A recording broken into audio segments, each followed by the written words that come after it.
The trading station Kepler's Rest floated in the empty space between star systems like a small metal city.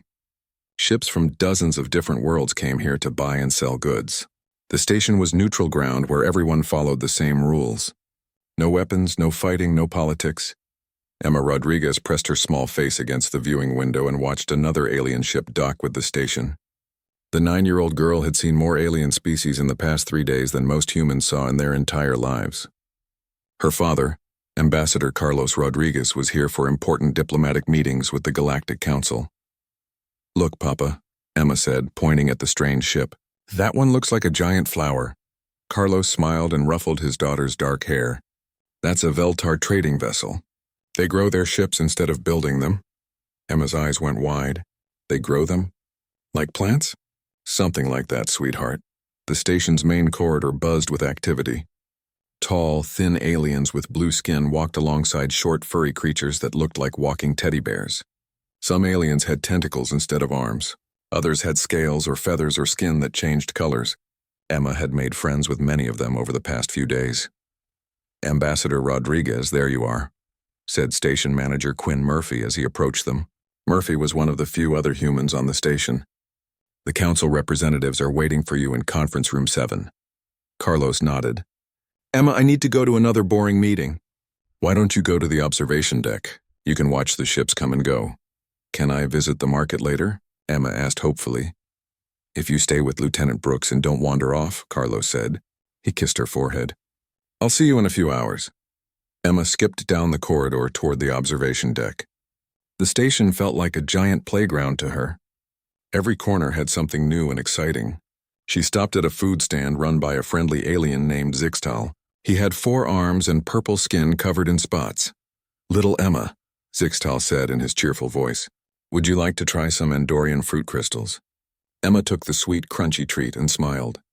"Thank you, Mr. Zixtal."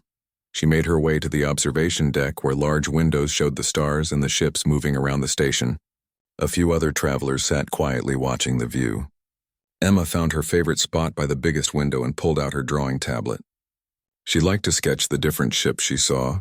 An hour passed peacefully. Emma had drawn 3 different alien vessels when the station's light suddenly changed from white to red. An alarm started ringing. "Attention all residents and visitors," came an announcement over the speakers. "This is a Galactic Council enforcement action. All persons must remain in their current locations. Any movement between sections is prohibited." Emma felt scared. She had never heard alarms like this before. The other people in the observation deck looked worried too. Through the windows, she could see large gray ships approaching the station. They looked different from the friendly trading vessels. These ships had weapons. The doors to the observation deck slid open with a loud hiss. Soldiers in black armor marched in. They were Zephyrians, one of the strongest species in the Galactic Council. They stood 8 feet tall and had gray skin as hard as stone. Their red eyes glowed behind their helmet visors. "Everyone move to the center of the room," ordered the lead soldier. His voice sounded like rocks grinding together. "Keep your hands visible." Emma stood up slowly, clutching her drawing tablet. Her heart was beating fast. The soldiers scanned the room with strange devices. They were looking for something or someone. "You, human child," the lead soldier said, pointing at Emma. "What is your name?" "Emma Rodriguez," she whispered. The soldier's red eyes studied her. He spoke into a device on his wrist. Emma couldn't understand the words, but his voice sounded angry. Another soldier approached and whispered something to him. "Emma Rodriguez," the leader said again. "Daughter of Ambassador Carlos Rodriguez." Emma nodded, not sure if she should speak. The soldiers talked among themselves in their own language. Emma heard her father's name mentioned several times. Finally, the leader turned back to her. "Come with us, child." "I want to wait for my papa," Emma said, backing toward the window. "That is not possible," the soldier said. "You will come now." One of the other travelers, an elderly human merchant named Pete Walker, stood up. "Wait a minute. She's just a little girl. What do you want with her?" The lead soldier turned his weapon toward Pete. "Sit down or be removed." Pete sat down quickly, his face pale. Emma tried to run, but the soldiers were too fast. 2 of them grabbed her arms and lifted her off the ground. She dropped her drawing tablet and it clattered on the floor. "Papa!" Emma screamed as they carried her out of the observation deck. "I want my papa." The soldiers took her through corridors she had never seen before. They went deeper into the station, away from the busy areas where people lived and worked. Emma kept crying for her father, but the soldiers ignored her. They stopped at a storage bay in the lower levels of the station. The room was filled with metal containers and equipment. It was cold and dark. The lead soldier, whose name was Captain Vexthul, set Emma down but kept his weapon pointed at her. "You are the daughter of the human ambassador," Vexthul said. "Your father spreads dangerous ideas about human independence." "I don't know what that means," Emma sobbed. "I just want to go home." "Humans must learn their place in the galactic order," Vexthul continued. "Your species is young and weak. You must accept council authority without question." Emma backed against a storage container. She was shaking with fear. "Please, I haven't done anything wrong." "You are human," Vexthul said, as if that explained everything. "Today, the galaxy learns what happens to those who challenge the council. Even their children." Vexthul raised his weapon. Emma closed her eyes and thought about her father, about her mother back on Earth, about her drawing tablet lying forgotten on the observation deck floor. The weapon fired. Security cameras in the storage bay recorded everything. The footage was automatically transmitted to the station's main computer, which was connected to the Galactic Communication Network. Within minutes, the images reached Earth. Admiral Jake Harrison was in his office on Luna Base when the transmission arrived. He watched the footage 3 times, his face growing darker with each viewing. A child. They had killed a human child. Harrison's hands shook as he opened his secure communication system. He entered a code that had never been used before. Protocol 7. The message went out on a channel that officially didn't exist. To people who weren't supposed to be real. On Earth, in a facility hidden beneath the Rocky Mountains. Admiral Lisa Chen received Harrison's message. She read it twice, then stood up from her desk. Around her, officers and technicians looked up from their work. "Activate the Shadow Fleet," Chen said quietly. "It's time." The galaxy was about to learn that humans had been hiding more than just their feelings. Deep beneath the Rocky Mountains, Admiral Lisa Chen walked through corridors that didn't appear on any map. The facility was called Deep 6, and according to every official record, it didn't exist. The men and women who worked here had no names, no families that anyone knew about, and no past that could be traced. Chen stopped at a massive blast door marked with symbols that looked alien but weren't. The door scanned her eyes, her palm, and something else that couldn't be seen. It opened silently. Beyond the door lay the Shadow Fleet Command Center. Dozens of screens showed star maps, ship movements, and data streams from across the galaxy. Officers sat at control stations, monitoring information that came from sources the Galactic Council didn't know existed. Admiral on deck called out Commander Kate Sullivan, Chen's second in command. "At ease," Chen said. She walked to the main display screen, which showed the security footage from Kepler's Rest. The image of little Emma Rodriguez frozen in her final moment made Chen's jaw tighten. "How long since the transmission?" Chen asked. 47 minutes, Sullivan replied. "The footage has already reached every human colony and military base. The public fleet is requesting orders." Chen nodded. She had been waiting for this day for 15 years.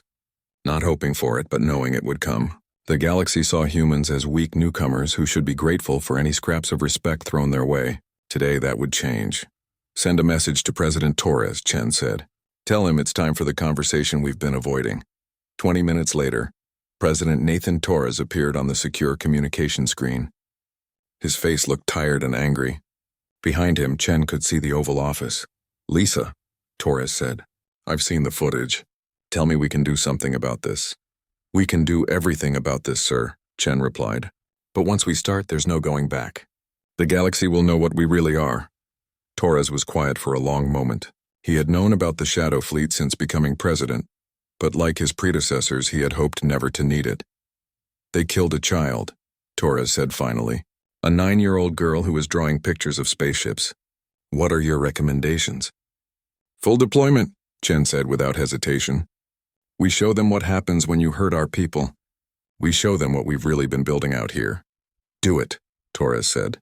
"Bring our girl home and make sure this never happens again." The communication ended.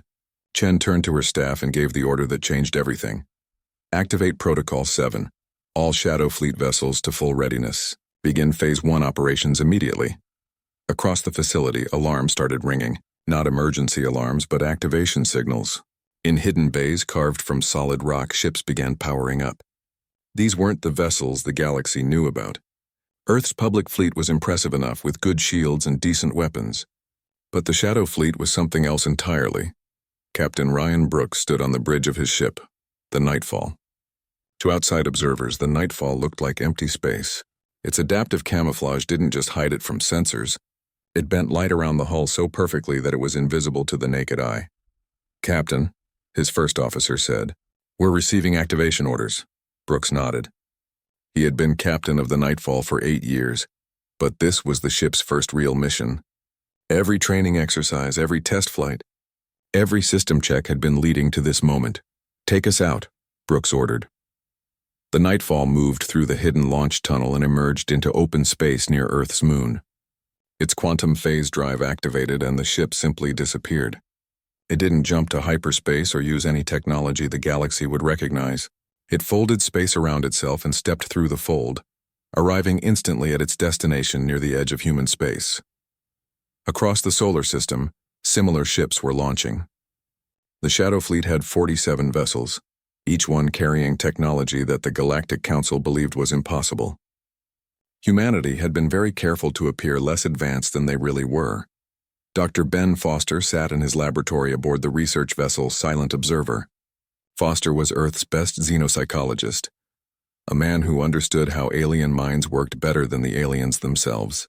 He had been studying intercepted Council communications for years, learning their fears, their weaknesses, their blind spots. "Doctor," his assistant said, "we're receiving the activation order." Foster smiled grimly. "Begin psychological profile analysis on all Council leadership. I want to know what scares them most." The Silent Observer was equipped with the most advanced listening equipment humanity had ever built. It could intercept and decode communications across half the galaxy. For years it had been gathering intelligence while pretending to be a simple science vessel, studying space dust. On the bridge of the massive dreadnought Sovereign's Shadow, Admiral Chen reviewed the tactical data. The ship was 3 times larger than anything in Earth's public fleet, and its weapons could crack a planet. But the real power wasn't in the weapons.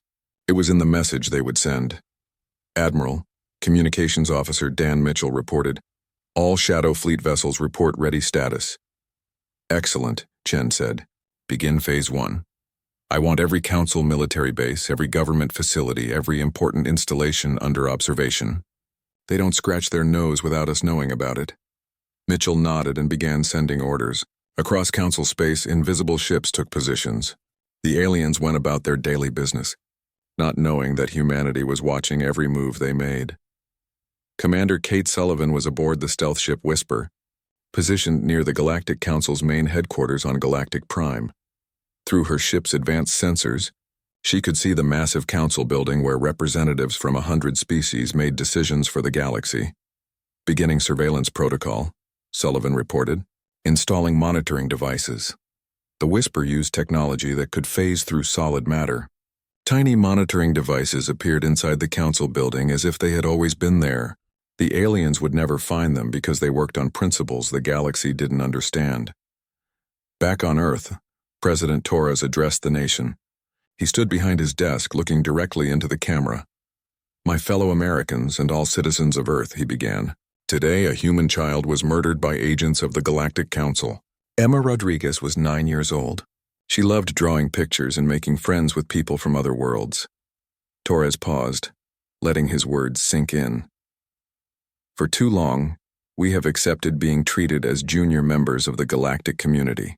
We have been patient, hoping that respect would come with time. Today that patience ends. Today the galaxy learns who we really are."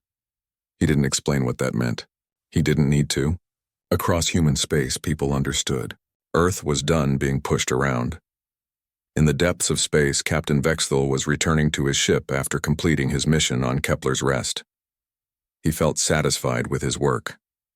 The humans needed to learn their place, and killing one of their children would teach them respect for Council authority. What Vexthal didn't know was that his ship was already being followed by something he couldn't see. The Shadow Fleet had found him. The hunt was beginning. Commander Alex Turner stood in the equipment bay of the stealth ship Phantom, checking his gear one final time. Turner was not a large man, but his eyes held the cold focus of someone who had never failed a mission. Around him, his strike team prepared for something that should have been impossible. Target confirmed at Nexus Prime, reported his intelligence officer, Lieutenant Amy Foster. Captain Vexthul arrived 6 hours ago and is currently in the maximum security wing of the Council Fortress. Turner nodded. Nexus Prime was the most heavily defended military base in Council space. It sat in the center of a star system surrounded by patrol fleets, sensor nets, and automated defense platforms. No enemy had ever successfully attacked it. Phase through equipment check, Turner ordered. His team members activated their suits. The fabric shimmered and became transparent. Then it disappeared entirely. The soldiers were still there, but they couldn't be seen, touched, or detected by any known technology. They existed slightly out of phase with normal space. Remember, Turner said to his invisible team, we go in quiet, we get our target, we leave. No traces, no casualties unless absolutely necessary. This is about justice, not revenge. The Phantom approached Nexus Prime slowly. To the Council sensors, it looked like empty space. The massive fortress grew larger on their screens, bristling with weapons and surrounded by patrol ships. Warning signals filled the area, threatening destruction to any unauthorized vessel. Turner and his team transported to the surface using technology that didn't show up on any sensors. They appeared inside the fortress walls as if they had always been there. The base was huge, with corridors stretching for miles underground. Thousands of Council soldiers and workers moved through the halls. Security checkpoints scanned everyone who passed. Guard stations monitored every room and passage. Turner's team walked through it all unseen. They passed through walls, floors, and locked doors. Security cameras looked right through them. Motion detectors registered nothing. The phase technology made them ghosts. Target location confirmed, whispered Foster through their comm system. Sub-level 15 maximum security wing. He's in conference room 7 with other Council military leaders. Turner and his team made their way down through the fortress. They passed through 15 levels of security without triggering a single alarm. Council soldiers stood guard at every checkpoint, never knowing that enemies were walking past them. On sub-level 15, they found Vexthul in a meeting with other high-ranking Council officers. The Zephyrian captain was describing his mission to Kepler's Rest, explaining how killing the human child would teach the species proper respect. The humans are weak, Vexthul was saying to the group. They respond only to force. Destroying one of their young sends a clear message about the consequences of defying Council authority. Turner's jaw tightened as he listened.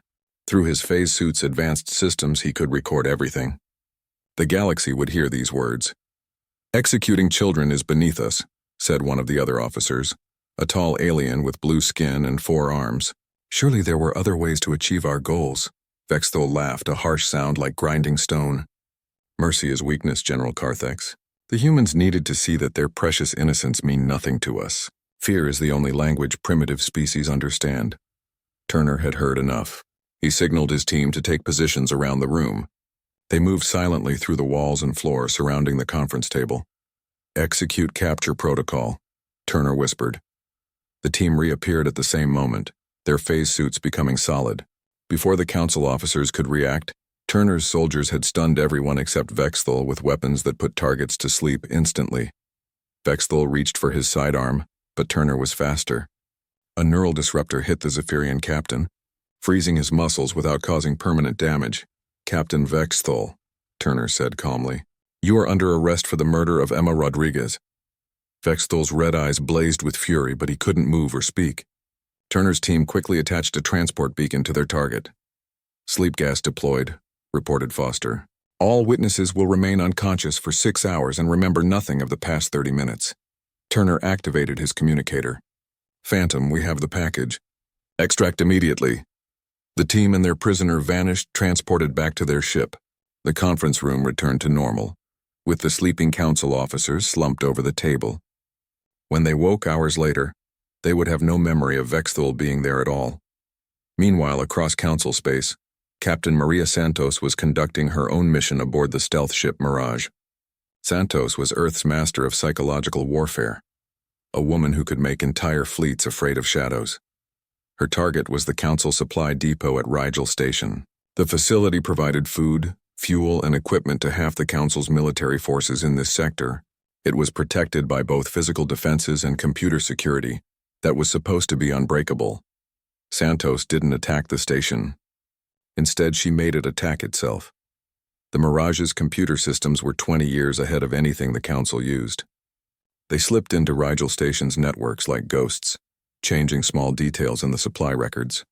Food shipments that were supposed to last a month would spoil in days. Fuel that tested pure would fail when ships tried to use it. Equipment would malfunction at the worst possible moments. Phase 1 complete, Santos reported to her crew. Their supply chain is compromised. It will take them weeks to figure out what's happening. But Santos wasn't finished. She had studied Council psychology for years and knew exactly how to make them paranoid. The Mirage began appearing on sensors for brief moments before vanishing again. Council patrol ships would detect an unknown vessel, rush to investigate, and find nothing. After the third false alarm, the station commander started getting nervous. After the 10th, he began requesting backup. After the 20th, he was convinced that invisible enemies were surrounding his base. Dr. Ben Foster was monitoring these operations from his research ship, analyzing the psychological impact. His screens showed Council communication traffic increasing dramatically. Fear was spreading through their ranks like a virus. Admiral Chen, Foster reported over the secure channel. Council military communications show rising stress levels across all sectors. They're starting to see threats everywhere. Chen smiled grimly from the bridge of Sovereign's shadow. Good. Let them taste fear for a change. Foster continued his analysis. I've also decoded their internal reports about the Kepler's Rest incident. Admiral, what Vexthal did wasn't a random act. It was official Council policy. Chen's expression darkened. Explain. The Council has a program called Compliance Through Consequence, Foster said. They deliberately target civilians, especially children, to break the spirit of species they consider rebellious. Emma wasn't the first. The bridge fell silent. Everyone understood what this meant. The murder of Emma Rodriguez wasn't the work of one cruel soldier. It was part of a systematic program of terror designed to keep younger species afraid and obedient. Admiral, Communications Officer Dan Mitchell reported, we're receiving a transmission from Commander Turner. The target has been secured. Excellent, Chen said. Begin Phase 2 operations. It's time to send the Council a message they'll never forget. Across Council space, invisible ships moved into position. The hunt was over. Now came the reckoning. Back on Nexus Prime, the Council officers woke up from their unexpected nap feeling confused and disoriented. They couldn't remember what they had been discussing, and Captain Vexthal was nowhere to be found. The search for him would begin soon, but they would never find him. He was already aboard a human ship, traveling toward a meeting with Justice. The Shadow Fleet had proven that nowhere in the galaxy was safe from human reach. The question now was what they would do with that power. The Galactic Council was meeting in emergency session when the impossible happened. Representatives from 147 species sat in the Great Chamber on Galactic Prime, arguing about the strange equipment failures and missing personnel that had been reported across Council space over the past week. Chancellor Mordak, the ancient leader of the Council, was addressing the assembly when every alarm in the building started screaming at once. Red lights flashed throughout the chamber as security officers rushed to their stations. What is the meaning of this disruption? Mordak demanded. The head of security, General Voston, appeared on the main screen. His scaled face was pale with shock. Chancellor, we have a massive contact directly above the Council chambers. It appeared from nowhere. Impossible, said Ambassador Kretok of the Hegemony Worlds. Our defensive grid would detect any approaching vessel light years away. Sir, General Voston replied, his voice shaking. The contact is inside our defensive grid. It's directly overhead at an altitude of 10,000 meters. On the main display screen, an image appeared that made the entire assembly fall silent. A human ship hung in the sky above them, bigger than anything Earth was supposed to possess. The vessel was dark gray, almost black, with lines that seemed to bend light around its edges. Weapons bristled along its hull, and its design was unlike anything in known space. I am Admiral Lisa Chen of the Human Shadow Fleet, came a voice that filled the chamber. The woman who appeared on their screens was calm and cold, her eyes holding the promise of terrible consequences. You have exactly 60 seconds to prepare for my arrival. Chancellor Mordak found his voice. This is a violation of every treaty and law. How dare you appear in council space with weapons drawn? 50 seconds, Chen replied without emotion. General Voston was shouting orders over the communication system. All defense platforms target the human vessel. Prepare to fire on my command. The weapons of Galactic Prime turned toward the massive ship hanging overhead.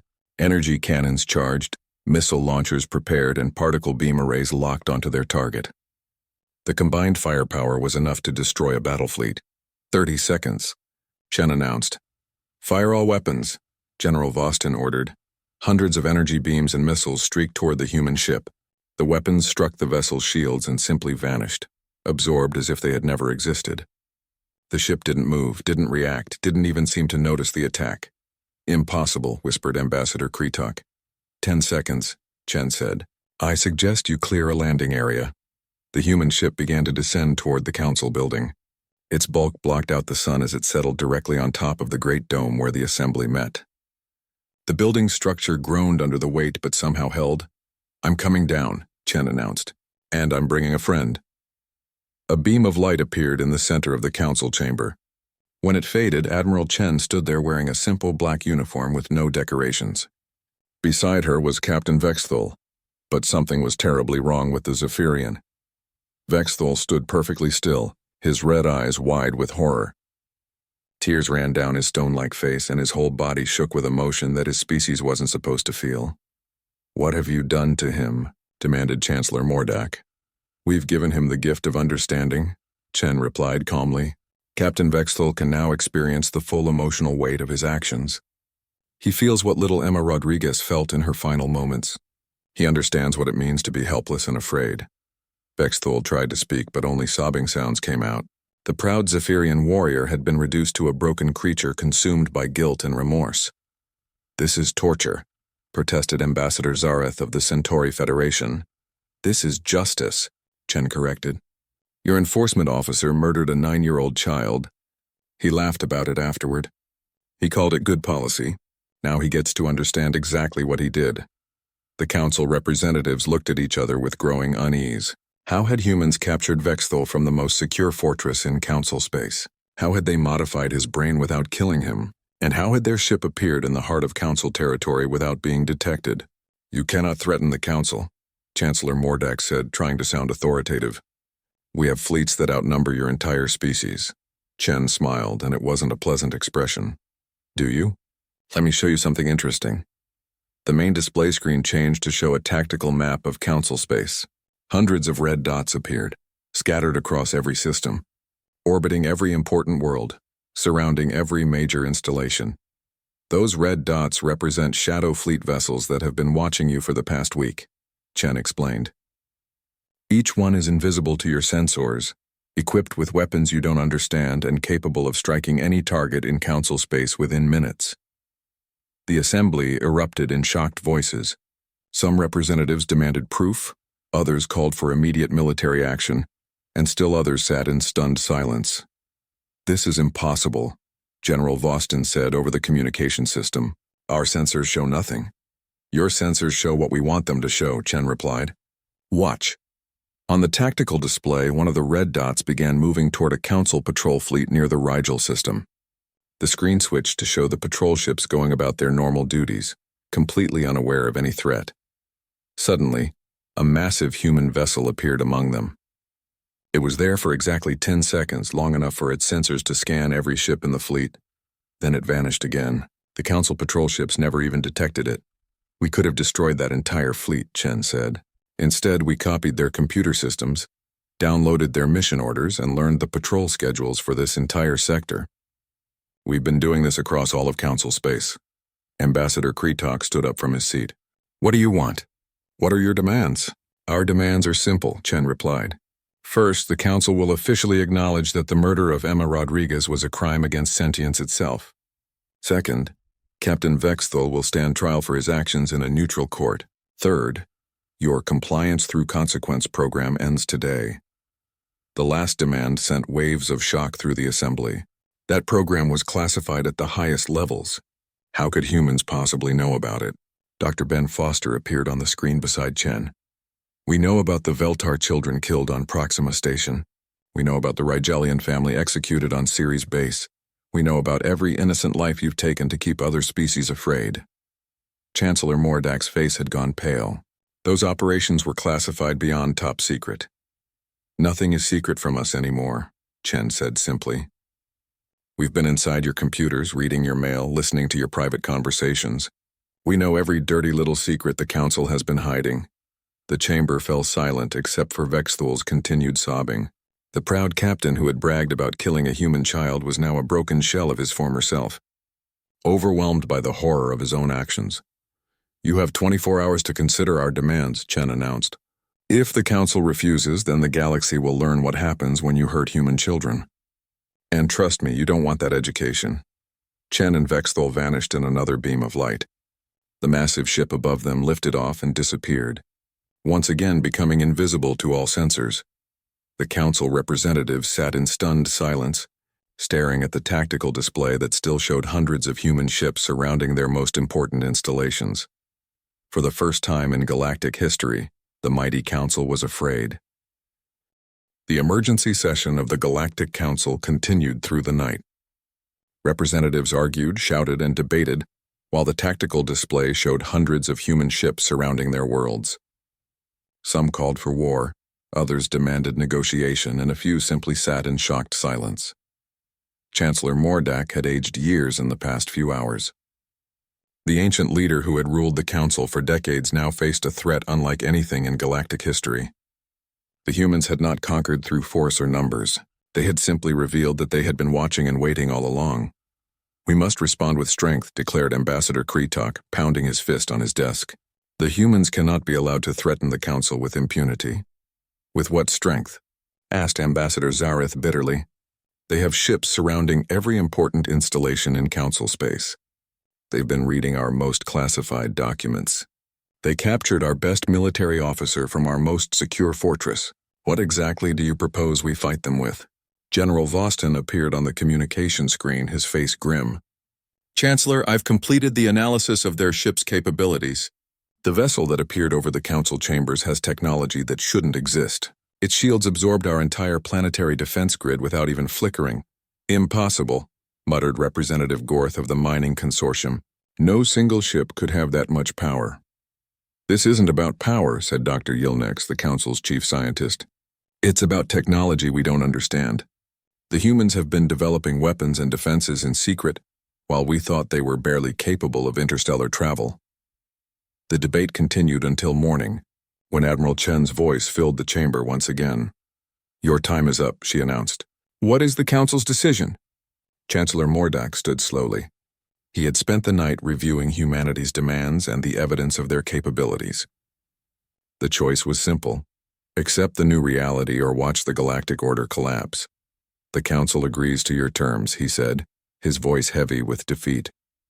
We will acknowledge the crime against Emma Rodriguez, submit Captain Vexthul for trial, and end the compliance through consequence program.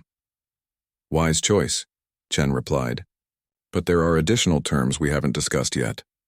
The Council representatives looked at each other with growing dread. What more could the humans want? Earth is establishing a new embassy, Chen continued. It will serve as our permanent presence in Council space. Captain Dan Mitchell will be our new ambassador. A beam of light appeared in the chamber and a tall human man materialized. Captain Mitchell wore a simple diplomatic uniform, but his eyes held the same cold confidence as Admiral Chen. Behind him came two more humans carrying equipment that none of the aliens recognized. This embassy will be mobile, Mitchell explained as his assistants began setting up their devices. It exists in folded space, accessible from any point in the galaxy, but impossible to attack or blockade. The equipment activated, and reality seemed to bend around it. A doorway appeared in the air, showing a corridor that couldn't possibly exist in the Council chamber. Through the opening, the representatives could see a fully equipped embassy facility. How is this possible? Whispered Dr. Yilnex. Folded space technology, Mitchell replied calmly. The embassy exists in a pocket dimension that intersects with normal space wherever we choose. You can visit us, but you can't find us unless we want you to. Chancellor Mordak stared at the impossible doorway. What gives you the right to establish such a facility in council space? The same right you gave yourselves when you decided to murder our children, Mitchell answered. The right of superior capability. Ambassador Grace Parker stepped through the dimensional doorway. She was a middle-aged woman with kind eyes and a grandmother's smile. But the aliens had learned not to underestimate humans based on appearances. I'll be managing day-to-day diplomatic relations, Parker said pleasantly. I'm looking forward to working with all of you to ensure that tragedies like Emma's death never happen again. Over the following weeks, the galaxy began to understand the new reality. Humanity had not conquered anyone through force, but they had fundamentally changed the balance of power simply by revealing what they were truly capable of. The trial of Captain Vex Thule took place on a neutral space station.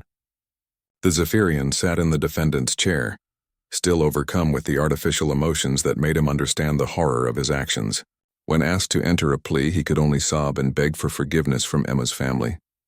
Ambassador Carlos Rodriguez attended the trial. Emma's father looked older than his years, but his voice was steady when he spoke. My daughter believed in making friends with people from other worlds, he said. She drew pictures of your ships because she thought they were beautiful. She offered friendship to anyone who would accept it. Captain Vex Thule took that away from her and from all of us. The court found Vex Thule guilty of murder and sentenced him to life imprisonment, with the neural modifications intact.